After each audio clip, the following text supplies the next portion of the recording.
tegelen niisuguse väikese ettevõtmisega, nimelt toodame Helkur-mütse. Ja kuna oled siin Eestis lähedal täitsa edumeelsed, siis mõtlesin, et aeg suunata pilgud välismaale ekspordi suunas, et tahaks eksportima hakata. Eksportima.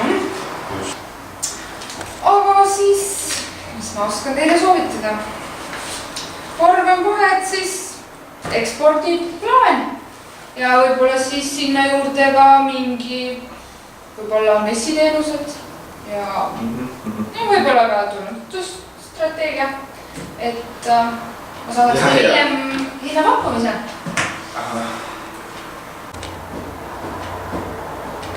Vist tegelen niisuguse ettevõttega, et nimelt toodame Helkur-mütse. Ja nüüd siin Eesti turul on asi hästi käima läinud, et vaataks ka välismaa poole, et ekspordiks. Ehk oskate nõu anda.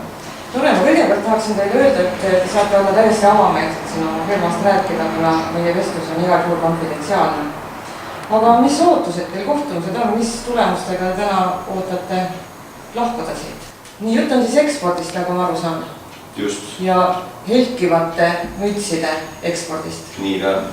Kui nüüd hakata eksportima, kuidas siis tootmisvõimlusega on, kas sellest on, kas seda on piisavalt?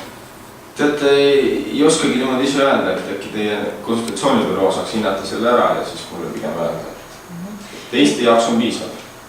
Nüüd ma pean küll ütlema, et ma ise ei ole tootmisvõimluse selle poole peal spetsialist, et on teil midagi selle vastu, kui ma kaasan siia oma kolleegi, kes just tootmisvõimlust teeb hinnata.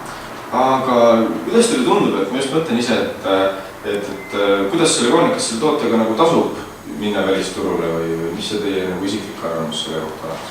No kahjuks ma ei saa ühtegi vastust teile anda enne, kui ma olen asju analüüsinud ja iga külje pealt kaalunud, et kindlasti tuleks teha väike turu-uuring, vaadata, kes konkurendid ees teevad, kas klient valmis on, et enne ma teile mingit vastust anda ei saa. Ja meelega, kui selle saaks analüüsi baasil. Kas teil on äripartnerid ka või on see üksinda teie firma?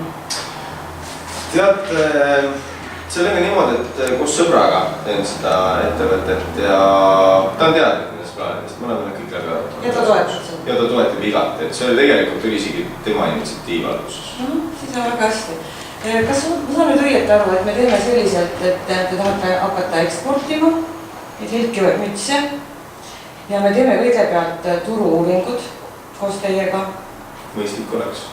Ja samal ajal siis minu kolleeg uurib, kui suurt tootmisvõimsust see välja, ka teie tehas välja kannatab ja kas on äkki vaja seda laiendada, siis kui turunõudlus on olemas. Just. On nii? See kõlab väga mõistlikult. Hästi. Kas teie ootused täitusid tänu selle kohtumisele? Teate, kohtumine oli väga meeldiv, et eks me nüüd ootame, mis edasi saab. Aga äkki lepime kokku siis järgmise kohtumise? Absoluutselt. Millal teile sobib? Ma arvan, et järgmisel teisipäeval, aga täpsustaks üle äkki veel seal. Aga äkki meili teeme? Teeme näiteks meili. Teeme nii, ma saadan teile memo tänasest kohtumisest, et oleks teil selline mees, millest me rääkisime ja siis lepime kokku juba edasised sammud. Just, aga teeme nii. Airways की उड़ान 264 के लिए है या üks loom läks siin. Pro